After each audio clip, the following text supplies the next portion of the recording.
The quiet observer's dare. Elena Vasquez brushed the ancient dirt from the metallic surface, her hands trembling slightly as she recognized the impossible. The artifact buried beneath the Sahara Desert was not just old, it was impossibly old. Carbon.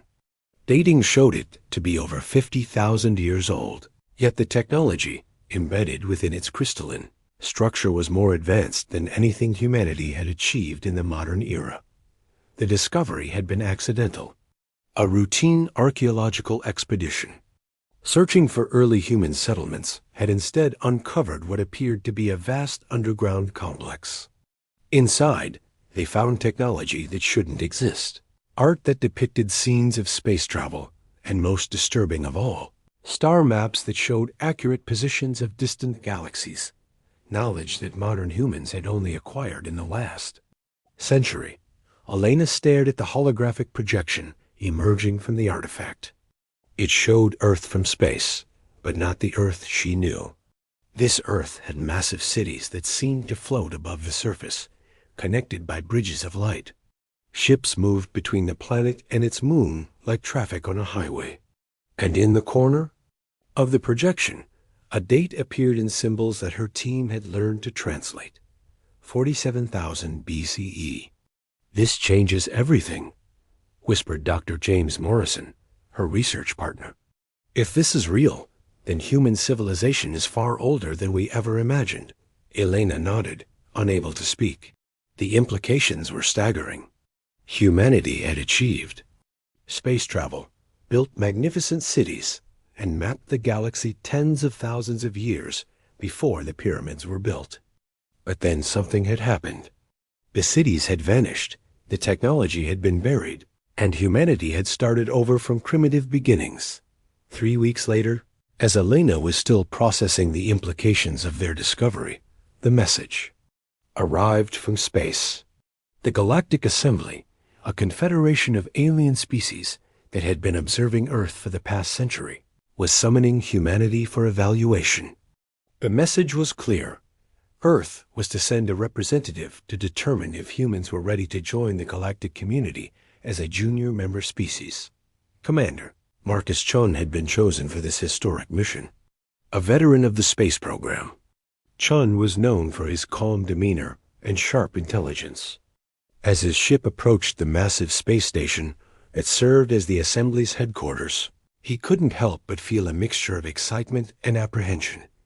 The station was enormous, easily the size of a small moon. Hundreds of different ships docked at its various ports, representing dozens of alien species. Chun had studied the files on known galactic civilizations, but seeing their vessels in person was overwhelming. Some ships were elegant and organic-looking, others were purely geometric and mechanical. A few defied any attempt at description, seeming to bend light and space around them. Chun's ship was guided to a small docking bay clearly designated for primitive species. The automated message that played as he docked was polite but condescending. "Welcome, developing species. Please remain in your vessel until escort arrives. Do not touch any technology you do not understand." The escort turned out to be a tall, blue-skinned being with 4 arms and large, multifaceted eyes. "I am Zaktar, junior aide to the Assembly," the being said through a translation device. "You are the human representative?" "I am Commander Marcus Chun, representing Earth and humanity." Chun replied formally. Zaktar made a sound that Chun's translator interpreted as amusement. "Yes, the humans. We have been watching your species for some time. Quite impressive how quickly you progressed from your primitive state to achieving basic spaceflight." As they walked through the station's corridors, Chun observed the incredible diversity of alien life.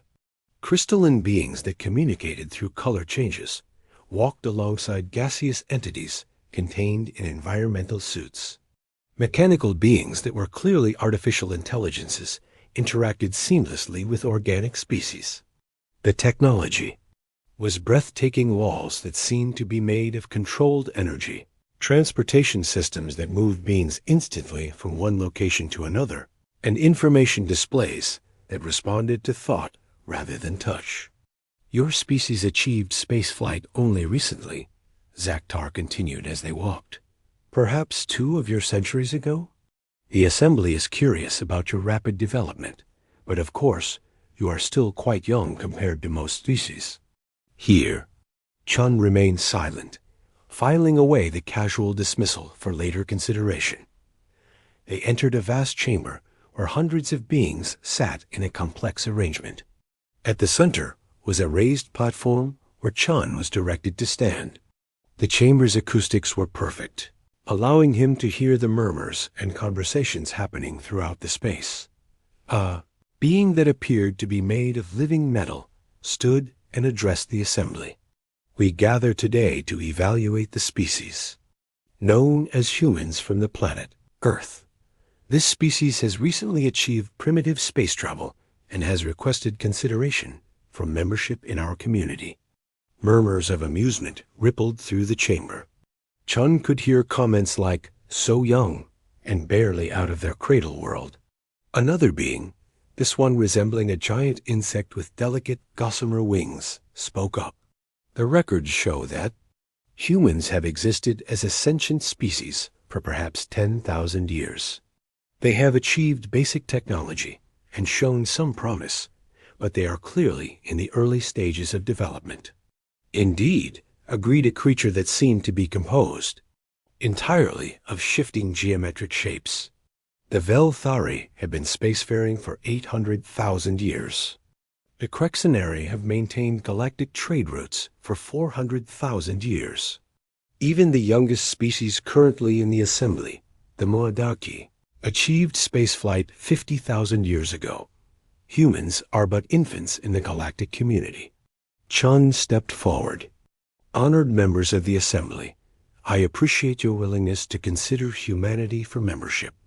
However, I believe there has been a fundamental misunderstanding about my species, the metallic being tilted its head. Please, explain.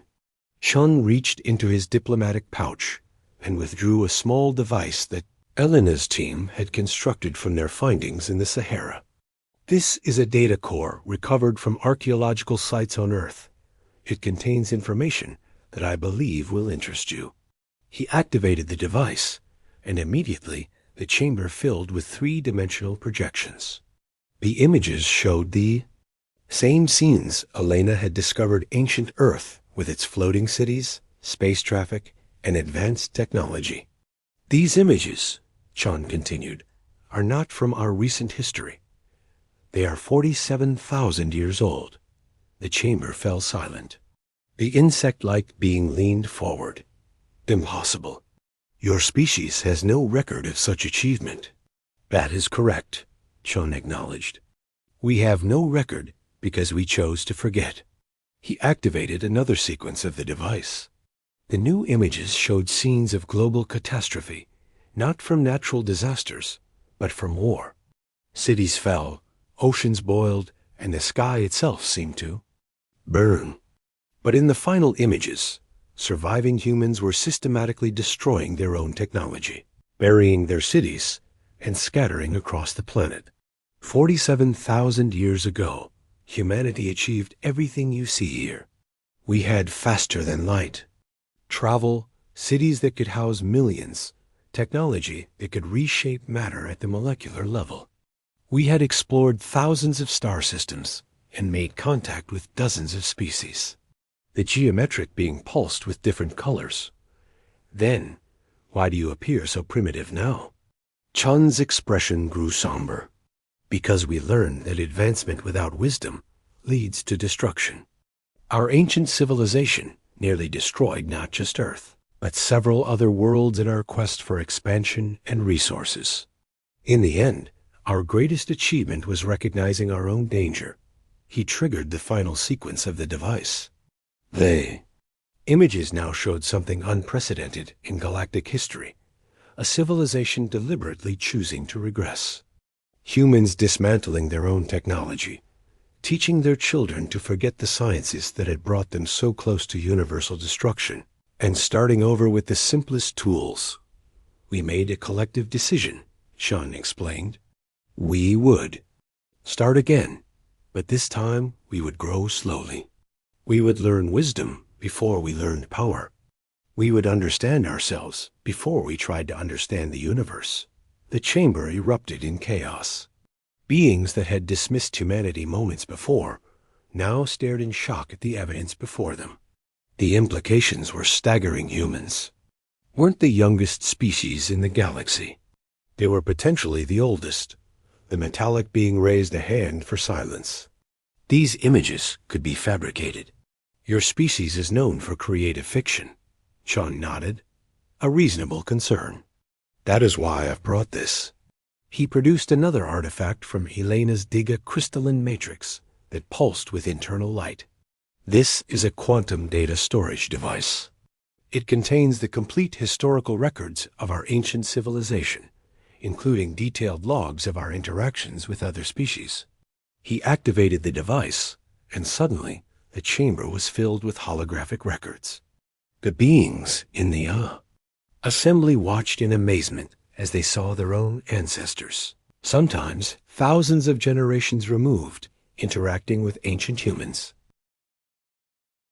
The Velthari, Sean said, pointing to one of the records, first achieved spaceflight 800,000 years ago, as you said.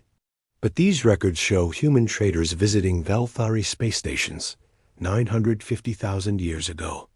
The Velthari representative, a being of pure energy contained in a crystalline shell, flickered with what Shun recognized as shock. The Crexenary trade routes, Sean continued, were originally established by human merchants 600,000 years ago. We taught your ancestors the safe passage routes through the galactic core. One by one, Sean revealed the truth that the galaxy had forgotten. Humanity hadn't emerged recently. They had been watching, waiting, and learning from the shadows for nearly 1,000,000 years. Every species in the assembly had, at some point in their history, been contacted by ancient humans. But why? Asked the insect being, its voice barely a whisper. Why hide this? Why pretend to be young? Sean smiled sadly. Because we are waiting for the galaxy to grow up. Our ancient civilization destroyed itself through pride and aggression. We've spent the last 47,000 years learning humility, patience, and wisdom. We've been waiting for the galaxy to develop species that could teach us what we still needed to learn. The metallic being stood slowly. You're saying that humanity has been ... observing us? Learning from you, Chun corrected. The Velthari taught us the value of pure thought and energy manipulation. The Crexenari showed us how to build sustainable trade relationships. The Maudaki demonstrated the importance of preserving cultural identity while embracing change. Every species here has contributed to humanity's education. The chamber fell silent as the implications sank in. The species they had dismissed as primitive newcomers were actually the galaxy's oldest civilization, a civilization that had chosen to become students rather than teachers, to learn wisdom rather than simply accumulate power. Asterisk the ancient truth. Unveiled, the silence in the assembly chamber stretched for what felt like hours. Chun could see the various species processing this revelation, their different forms of expression, showing a range of emotions from shock to disbelief, to something approaching fear. Finally, the geometric being, whom Chun now recognized as speaker, Zixith of the Dimensional Collective, pulsed with rapid color changes. If what you claim is true, then humanity has been conducting the longest deception in galactic history. Not deception, Shen replied firmly. Evolution. We didn't lie about our recent achievements. We truly did develop spaceflight only a few centuries ago. But we did so as a completely different civilization than the one that existed 47,000 years ago. He activated another section of the quantum storage device. The chamber filled with new images, but these were different from the grand cities and space fleets of ancient humanity. These showed small groups of humans living in caves, using stone. tools discovering fire as if for the first time. After the Great Regression, we became truly primitive, Sean explained. The survivors didn't just abandon technology, they abandoned all knowledge of it. Children were raised with no concept of the stars beyond their sky, no understanding of metals beyond what they could find in the ground. For thousands of years, we were exactly what we appeared to be, a species struggling to survive on a single world. The Velfari representative Luminar Cassara pulsed with concern. But the knowledge remained hidden. In some forms, yes, but not in ways that could be easily accessed or abused. Chon showed new images of humans throughout history building Stonehenge, creating the pyramids, developing mathematics and astronomy. Occasionally, fragments of ancient knowledge would surface. A human would dream of the stars and build a monument to track their movement. Another would have visions of mathematical principles and develop theorems that seemed to come from nowhere. But these were just echoes of what we once knew. Speaker Zixith shifted through several geometric configurations before settling on a pattern that Shun's translator interpreted as deep contemplation. This explains several anomalies in your species' development. Your mathematics, your art, your literature, they all showed sophistication that seemed disproportionate to your apparent technological level. Exactly, Chun confirmed. We were remembering ourselves, piece by piece, generation by generation. But this time, we were remembering with wisdom. The insect being, High Chronicler Vixani of the Hive Collective, clicked its mandibles in a pattern that indicated confusion. You speak of wisdom, but your recent history shows the same violence and aggression that you claim to have learned from. Qian's expression grew heavy. Yes, we nearly destroyed ourselves again, several times. The 20th century alone saw 2 global wars, the development of weapons capable of sterilizing our planet, and environmental destruction that brought us to the brink of extinction. He activated another sequence, showing images of human warfare, nuclear weapons, and environmental devastation. The assembly members shifted uncomfortably, remembering their own species' difficult periods. But we didn't destroy ourselves, Chun continued. And more importantly, we learned from each crisis. Each time we approached the brink, we pulled back. We developed international cooperation, environmental protection, and conflict resolution. We learned to choose survival over victory, cooperation over domination. New images appeared, humans working together to heal their planet, developing sustainable technologies, reaching out to space, not as conquerors, but as explorers. The difference between ancient humanity and modern humanity, Chun said, is that we now understand the price of power without wisdom. We chose to develop slowly, to question every advancement, to ensure that each step forward also represented a step toward greater understanding of ourselves and our place in the universe. Luminar Cassara pulsed with a pattern that Chun recognized as curiosity. But surely you maintained some watch over the galaxy during your ... sabbatical? Chun smiled, and for the first time since the presentations began, it was a smile of pure warmth rather than diplomacy. We did indeed, though perhaps not in the way you might expect. He activated a new section of the device, and the chamber, filled with images that made several assembly members gasp in recognition. The images showed various points in galactic history moments of crisis, breakthrough, and discovery. But in each image, if one looked carefully, there were humans present.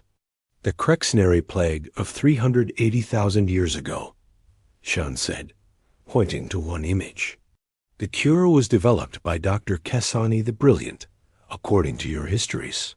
But these images show that Dr. Kesani was working with a human advisor, someone your ancestors remembered as a strange being from the Outer Rim. Asterisk. High Chronicler Vexani's multifaceted eyes focused intently on the images. The Great Hive War of 200,000 years ago. Our histories speak of mysterious peacekeepers who helped negotiate the end of the conflict. Humans, Chun confirmed. Small groups of us, living quietly among various species, offering guidance when asked, knowledge when needed, but never revealing our true nature or trying to control events. Speaker Zixith cycled through several rapid configurations. You're saying that humans have been gardening the galaxy? In a sense, yes, but not as the gardener who shapes and controls. More like experienced neighbors who occasionally offer advice over the fence. Sean paused, choosing his words carefully. We learned from our ancient mistakes that trying to guide other species, development directly leads to dependence and resentment. Instead, we chose to be available to offer help when asked, knowledge when needed, but to let each species find their own path. The metallic being, whom Chun now knew as Prime Construct Nexus 7 of the Machine Collective, spoke with a voice, like singing crystal. This explains why human integration with our various technologies has been so intuitive. You weren't learning our systems, you were remembering principles you once knew. Partially correct, Chun acknowledged. But remember, we are not the same civilization that built those ancient cities. We are their descendants, shaped by 47,000 years of chosen humility and learning. We approach your technologies with genuine curiosity and respect, not with the arrogance of beings who once surpassed them. He activated the final section of the quantum device. The images now showed modern Earth, but not the Earth that most of the assembly had observed. This Earth showed subtle signs of incredibly advanced technology cities that seemed perfectly integrated with nature, energy systems that left no waste, transportation that moved without visible means of propulsion. Over the past several centuries, as we've slowly rediscovered our technological heritage, we've been testing ourselves, Chun explained. Each advancement has been carefully considered, debated, and implemented only after we were certain it would not lead us back to the path of destruction. The images showed human communities where advanced technology and natural systems worked in perfect harmony. People who could manipulate matter at the molecular level, choosing to grow food in gardens. Beings capable of faster-than-light travel, choosing to spend decades in careful exploration of their own solar system. We have been ready for galactic society for some time, Chun continued. But we wanted to be certain that galactic society was ready for us. We needed to know that the galaxy had developed wisdom alongside power, that the species we would join had learned the lessons that we learned so painfully. High Chronicler Vexani's entire body began to vibrate with what Chun recognized as excitement. You've been evaluating us, just as we thought we were evaluating you. Chun nodded. For the past century, as we've observed your assembly, we've seen species working together despite their differences.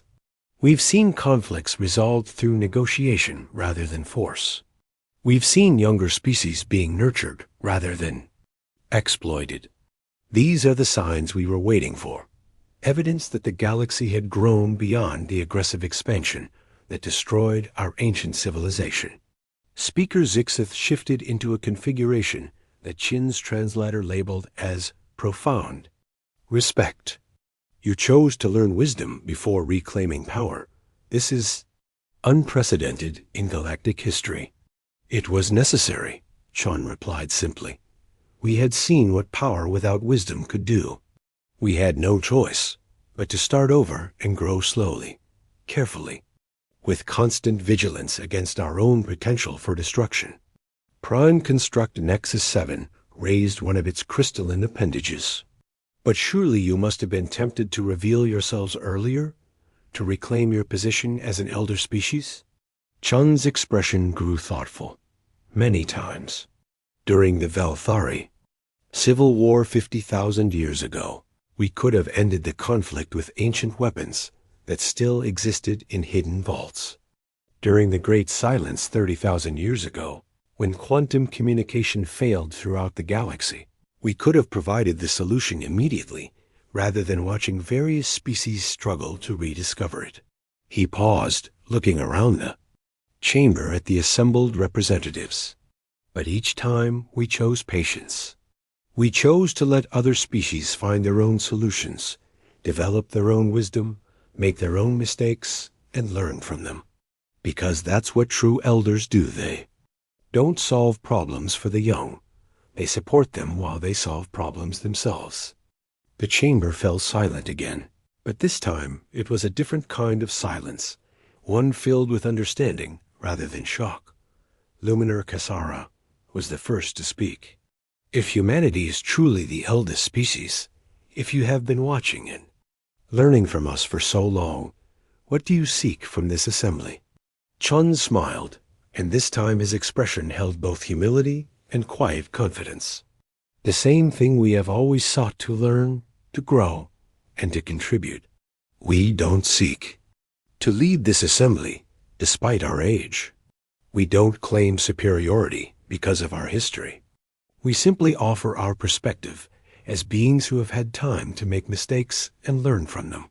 He gestured to include the entire assembly. You have all developed strengths that we lack. The Velthari understand energy manipulation in ways we never mastered. The Krexenary have built trade networks that we could never have envisioned. The Hive Collective has achieved social cooperation that surpasses our ancient attempts.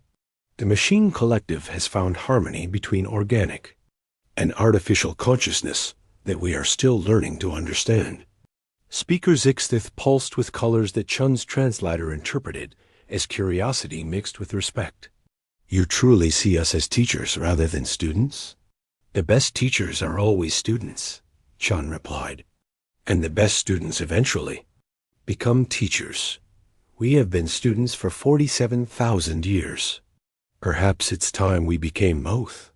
Prime Construct Nexus 7 stood, its crystalline form ringing with harmonic tones. The Machine Collective votes to welcome humanity as full members of the Assembly, not as junior partners, but as equals. High Chronicler Vexani's chittering translated as agreement. The Hive Collective concurs. We have much to learn from them. Species that chose wisdom over power. One by one, the other species added their voices to the welcome. The Velthari, the Krexenary, and dozens of others, all offering not just membership, but partnership. As the formal ceremonies concluded, and Shun prepared to return to Earth with news of humanity's acceptance into the galactic community, Speaker Zixith approached him privately. There is one question I must ask, the geometric being said. Now that you have revealed your true nature, what assurance do we have that humanity won't revert to the aggressive expansion that characterized your ancient civilization? Chun considered the question carefully before answering. The same assurance that you have for any species. None. We are not perfect, and we are not immune to the temptations of power. But we have something that our ancient civilization lacked. Which is, Chun smiled, memory. We remember what we lost, and why we lost it. We remember the price of unchecked ambition. And most importantly, we remember that the greatest strength is sometimes the strength to restrain yourself. He looked out through the station's transparent walls at the stars beyond. Our ancient civilization thought that conquering the galaxy would make them great. We've learned that sometimes the greatest conquest is conquering yourself. As Chun's ship departed the assembly station, carrying news that would forever change humanity's relationship with the galaxy, the species of the assembly found themselves grappling with a new understanding. The youngest members of their community were also the eldest. The students were also the teachers. And the future of galactic civilization would be shaped not by the newest voices, but by the oldest wisdom finally ready to speak. Asterisk.